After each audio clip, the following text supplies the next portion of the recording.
ठीक, ये अपना अगला टॉपिक है भाई, coefficient of restitution two body problem. ठीक, तो कोफिशिएंट ऑफ रेस्टिट्यूशन का फॉर्मूला आप क्या लिखते थे? Speed of separation upon speed of approach. ठीक, तो देखो टक्कर के पहले दोनों की स्पीड क्या थी? m1 की u1 और m2 की u2। अब यहां पे स्पीड ऑफ अप्रोच निकाली जा सकती है। क्या निकाली जा सकती है? Speed of approach. एक काम करते हैं, रिलेटिव मोशन का यूज करके m2 को हम लोग रोक देते हैं, तो u2 इधर जोड़ते, u2 इसमें भी इधर जोड़ते। अब देख, जो m2 वाला मास है वो तो रुक गया।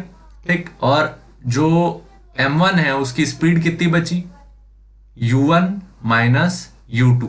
ठीक, स्पीड ऑफ m2 कितनी हो गई? 0, मतलब ये रुका हुआ है और ये इसके पास आ रहा है, तो speed of m1 with respect to m2 क्या आ गया? u1 minus u2। और इतनी स्पीड से जो m1 मास है वो किसके तरफ आ रहा है? m2 की तरफ, मतलब ये क्या हो गया? Speed of approach. तो स्पीड ऑफ अप्रोच का फॉर्मूला क्या आया? u1 minus u2।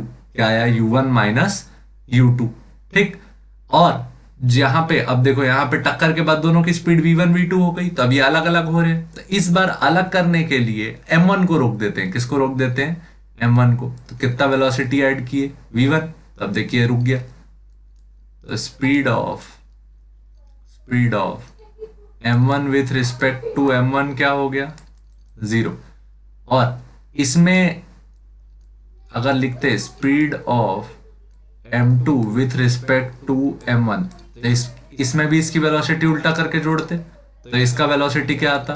v2 minus v1। ठीक, तो अब देखिए ये रुका हुआ और ये इससे दूर भाग रहा है, मतलब ये क्या हो गया? Speed of separation. तो स्पीड ऑफ सेपरेशन क्या लिखते? v2 minus v1। तो ये इसका फॉर्मूला आ जाता, क्या आया? v2 minus v1 upon u1 minus u2। ये स्पेसिफिक इस केस के लिए। ठीक है, और केसेस देखते हैं क्या क्या पॉसिबल है। एक केस ये पॉसिबल है, अगला केस बनाते हैं भाई, इसको लिख लो। अगला केस क्या रहेगा? देखो, मान लेते हैं ये एक मास है m1 और ये एक मास हो गया m2। ठीक,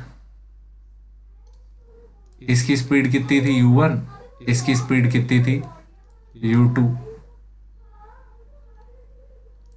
ये m1, ये m2, ये इधर गया v2 और ये इधर गया v1। तो यहां क्या लिखेंगे? फिर से इसको रोक देते हैं। Speed of m2 with respect to m2, इसको रोके तो ये हो गया u2 plus u2 minus u2 क्या हो गया? 0। और निकालेंगे क्या? Speed of m1 with respect to m2, तो u2 इधर आया, तो ये क्या आया? u1 minus u2। अब देख, ये रुका हुआ और ये इसके पास आ रहा है, तो स्पीड ऑफ अप्रोच का फॉर्मूला क्या बना यहाँ पे? u1 minus u2। इस केस में देखो टक्कर के बाद दोनों एक दूसरे से दूर जा रहे हैं, तो दोनों दूर जा रहे हैं मतलब दोनों एक दूसरे का समर्थन कर रहे हैं।